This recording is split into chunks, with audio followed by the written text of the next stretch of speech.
कि नहीं, दुख नहीं देना चाहिए, स्वयं दुख हो लेना चाहिए, दूसरे को दुखी हम नहीं कर सकते। अब क्या बताते हैं कि संसा शोक सराय में सूतक दिन राती, और जीवित जग में जूते पड़े फिर जम तोड़े छाती। अब यहां तो सारे उम्र दुख में काटेगा, बुढ़ापे में बूढ़ा, स्वयं दुखी, फिर ऐसे व्यवहार से भी तंग, और अगले जन्म में कहते हैं फिर बिना भक्ति किए हुए प्राणी को यम के दूत घसीट के ले जाते हैं, उसकी टट्टी और पेशाब निकल जाता है, उसको आकर इसी भयंकर शकल दिखाई देती है, अंत समय में उसकी गर्दन दबा दी जाती है, सूक्ष्म रूप से जबान बंद कर दी जाती है, वो बोल भी नहीं सकता। और जो भक्ति करते हैं परमात्मा की, ऐसे जाएंगे जैसे, ऐसा स्वप्न होगा जैसे सत्संग में चलते हैं, वहां भगत दिखाई देंगे, अरे कहाँ जा रहे हो, क्या हो, बरवाला चलते हैं, चलो भाई चलो चलो, ऐसे छोड़ कर भाग लेगा शरीर को, जैसे रजाई छोड़ कर भाग लिया करें गुरु जी को देखने के लिए। और फिर सतलोक में फिर ऊपर जाएंगे त्रिकुटी पे, सारे निकलते दिखाओगे यहाँ से गणेश के कमल में, फिर सावित्री ब्रह्मा वाले लोक में कमल से होते हुए, फिर नाभि ब्रह्मा विष्णु जी और लक्ष्मी जी के लोक से होते हुए, सबका अकाउंट क्लियर करवा के फिर वो जैसे कोई जाते हैं ना कहीं पर नए स्थान पर, तो पीछे पीछे सारे उसका अनुसरण ही करते रहते, यहाँ ये कर ले, बता कर ऐसा यहाँ कर, अच्छा यहाँ से कर दे, यहाँ जूते जमा करा दे, यहाँ जोत का सामान जमा करा दे। तो इस तरह वहां ऐसे कराते हुए त्रिकुटी में पहुंच जाओगे, वहां परमात्मा मिलेगा अपने इस दास के रूप में, कबीर साहब। और वहां फिर धर्मराज के दरबार में आपको क्लियर कराया जाएगा सतनाम के प्रथम मंत्र का, वहां अकाउंट क्लियर होगा। और फिर परमात्मा उस घर में द्वार में जा करके पार करके वहां का अकाउंट करवा के फिर सतलोक ले जाएंगे। आप सतलोक बैठे पाओगे, और घर वाले यहाँ सोच रहे हैं मर गया, मरा नहीं, हो तो सतलोक पहुंच गया। हरना कुछ में मैं करे, यहाँ की इस भौतिकवाद की कितनी इसके अंदर कमजोरी है, जिसके ऊपर आमांडी पाके बैठे थे। कहते हिरण्यकशिपु ने पूरी पृथ्वी पर शासन बना लिया था अपना, और नो कहता मैं ही हूं, मैं भगवान हूं। हल्दी की गांठ प्राप्त करके 5-4 वर ले लिए ब्रह्मा जी से, सुबह मरूं ना शाम मरूं, दिन में मरूं ना रात मरूं, पशु से मरूं ना पक्षी से मरूं, मनुष्य से मरूं ना फलाने से मरूं। और फिर बस इससे अपने आप को मान बैठा, आई एम गॉड, मैं हूं सब कुछ। तो परमात्मा कहते हैं सूक्ष्म ज्ञान में, हिरण्यकशिपु मैं करे पूरी पृथ्वी का राज, ऐसे नरसिंह ले गया जो तीतर को बाज। कहते यह ब्रह्मटी होगी इन लोगों की। हिरण्यकशिपु छाती तड़वाई, ब्राह्मण बाणा और कर्म कसाई, बगैर ज्ञान के भक्ति भी करता था, ऐसी सिद्धियां भी प्राप्त कर दी थी जिसको उससे भ्रम हो गया कि मैं सब कुछ बन गया। तो परमात्मा कहते बिना ज्ञान के हिरण्यकुश छाती तड़वाई, और ब्राह्मण बाणा और कर्म कसाई। वो तो भगत दिखाई दे, ब्राह्मण माने भगत भी होता है, वो तो भगत और भक्ति करे, और कर्म कसाई वाले तो कहते ऐसे लोगों की छाती टूटिया करती है, भगवान ने उसका पेट पाड़ के गिर दिया।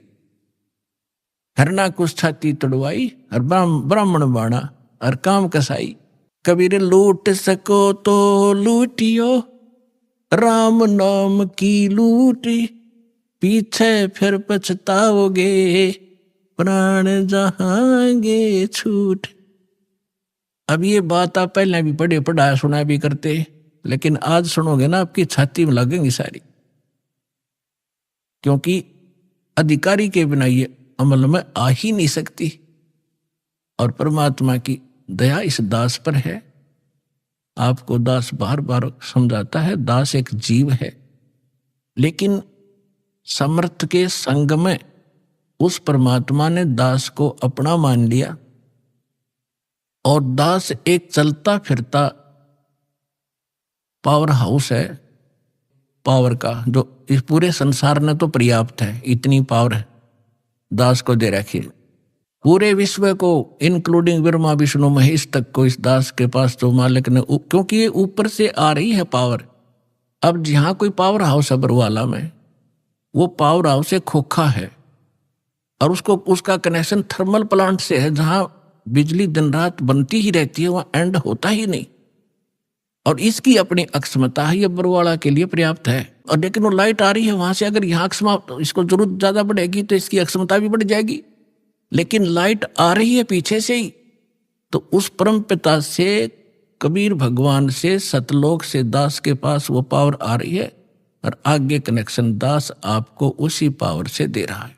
अब क्या बताते हैं कबीर, जिव्या तो वाहे भली जो रटे हरि नाम, नहीं तो काट के फेंक दियो यो मुख में भलो ना चाम।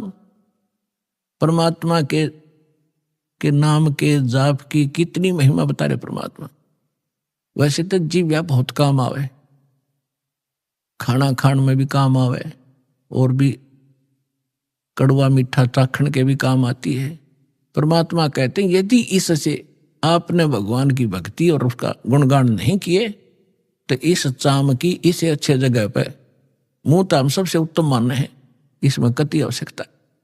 ये जीव ना तय फिर ईसा जुल्म करेगी। कहते हैं तय पराई आत्मा जीव बांध तलवार, या जीव तलवार का काम करेगी। कोई गरीब, एक कमजोर व्यक्ति को एक तगड़ा व्यक्ति, बलवान व्यक्ति कोई अपने मुख से ऐसे वचन कह देता है, अब उसके साथ ना प्रतिशोध कर सकता, ना उसको कुछ जवाब दे सकता, बैठ कर रोता है। उसकी आत्मा को जख्मी कर दिया उस नीच व्यक्ति ने इस जीभ वाली तलवार से, वचन से। तो परमात्मा कहते हैं यदि इस जीव का सदुपयोग नहीं किया, भक्ति नहीं की, तो इसने काट के फेंक दे। अच्छा, कितनी महिमा बताइए। फिर क्या बताते हैं कि नर से ती तू पशुआ की जय गद्दा बैल बनाई, ये 56 भोग कहाँ मन भोरे की तकुर्डी चढ़ने जाई।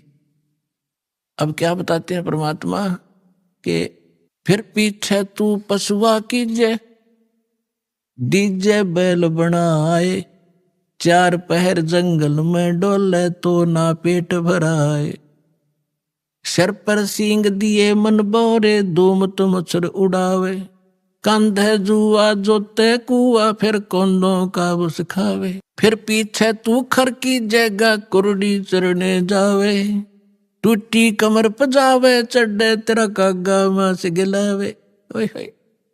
पुणात्माओं, अभी आपने परमात्मा की वाणी सुनी थी कि ऊंचा दिखे धौलरा मकान और मंडी चित्ती पोल, एक भगवान के भजन बनायु काल मार रहा रोल।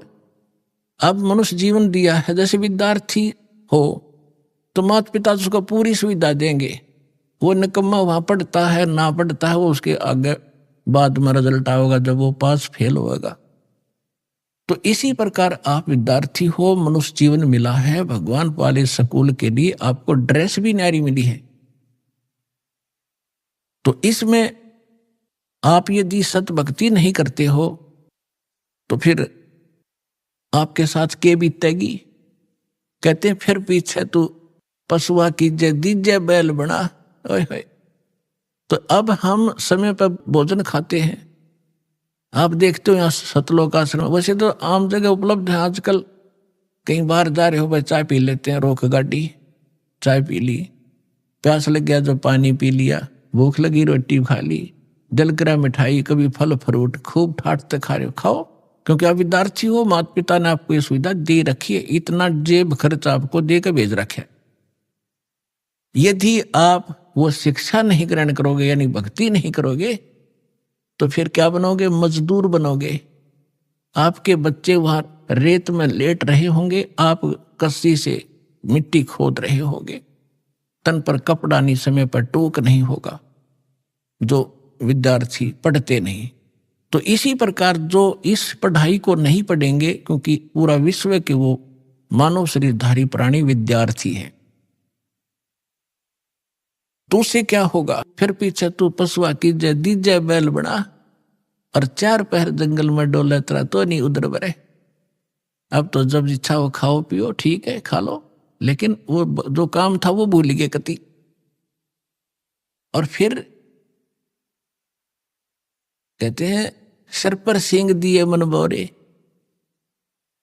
और दुम तो मच्छर उड़ा। अब तो हम मच्छरदानी लगा लेते हैं, ऑल आउट वगैरह ये लगा लेते हैं। और फिर के लगावांगे बैल बने पाछे।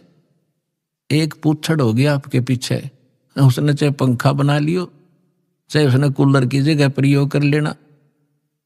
और क्योंकि जितने भी कर्म संस्कार कमजोर होंगे तो ऐसे कर्महीन प्राणी के वहां भी अंग भंग हो जाते हैं। वह पूछड़ भी कट जाती है कई बार बैल की, वह इतनी रहती है, उन्हें न्यू न्यू कराया करे, वो ना कुछ काम का। और फिर आगे बताते सिर पर सींग दिए मन बोरे, ये तेरी तोब होंगी सींग, इन्हें कुछ भी प्रयोग कर लेना इनको। और फिर क्या बताते हैं कंद जुआ जोते कुआ। पुराने समय में वाणी बोली गई थी, तब रहट के द्वारा जल निकाला जाता था कुएं से, सिंचाई उसमें बैल जोते जाते थे। और फसल होती नहीं थी, जौ होते थे, जौ वो बगैर वर्षा के भी हो जाते हैं थोड़ी ही वर्षा से। और उनका भूस इतना खराब होया करे, पशु जल्दी खाता नहीं, कति भूखा मरता खाता उसको। और खाते समय उसके मुंह के अंदर ऐसे कांटे से चुभते हैं उस भूस के, ऐसा होता जौओं का भूस, कौंद बोलते हैं उनको। और खाते आंखों पानी पड़े और भूखा मरते न खानी पड़े। तो परमात्मा कहते याद रुकती, तुम भूल गया और ना पता होते, हम बता रहे हैं याद रखना कि कंद जुआ और फिर जोते कुआ। और खाओगा क्या, वो भूस जो खान का भी कोई ना, वो मरते न वो भी खाना पड़े। अपने आत्माओं इस जीव का सदुपयोग अब करना होगा, दुरुपयोग तो करना ही नहीं। और सदुपयोग ना करने